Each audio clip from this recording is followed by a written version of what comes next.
ઘરડા વ્યક્તિઓ હંમેશા એક વસ્તુ કહેતા હોય છે કે અતિને ક્યારેય ગતિ નથી હોતી, પણ માણસ આ વસ્તુ સમજતો જ નથી.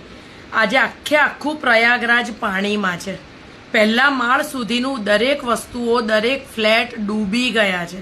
અને આ એ જ વ્યક્તિઓ છે જે લોકોએ કુંભના મેળામાં લોકોને લૂંટવાનું બાકી નથી રાખ્યું. નો ડાઉટ આજે એ લોકોની પરિસ્થિતિ ખરેખર દયનીય છે, પણ આ એક બહુ જ મોટું એક્ઝામ્પલ હતું. જે રોજબરોજની જીવનમાં આ ઘાટથી પેલા ઘાટ જવાના હોડીમાં બેસીને 200 રૂપિયા ચાલતા હતા, એના 20,000 રૂપિયા લીધા છે. એક નાનકડો રૂમ ભાડે આપવાના 20,000 રૂપિયા લીધા છે. જે વસ્તુ 50 રૂપિયાની હતી એના 500 રૂપિયા લીધા છે.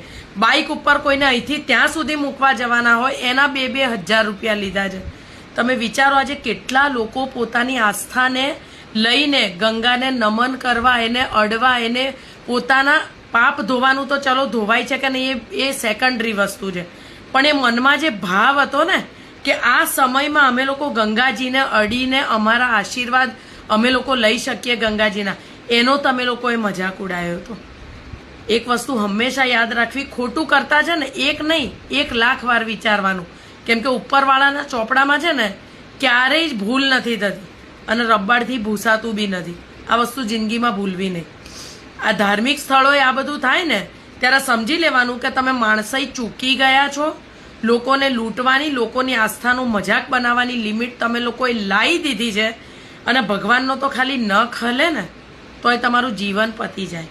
એટલે સીધા રહો, માણસાઈમાં રહો, ભગવાનને મોઢું બતાવવા જેટલા તો રહો. આ ખરેખર સમજવા જેવી વસ્તુ છે.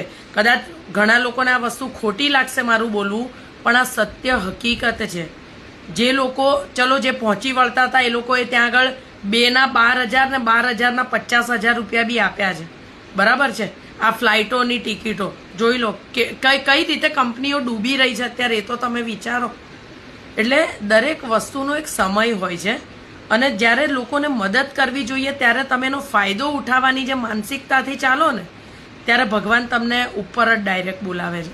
હવે તું ઉપર આય, તારો હિસાબ અહીંયા જ થશે. ખરેખર કહું છું, દુનિયામાં કોઈનું ખરાબ કરતા પહેલાં છે ને 1,00,000 વાર વિચારજો, એનો હિસાબ વળતો તમારે આપવો પડશે. હર હર મહાદેવ.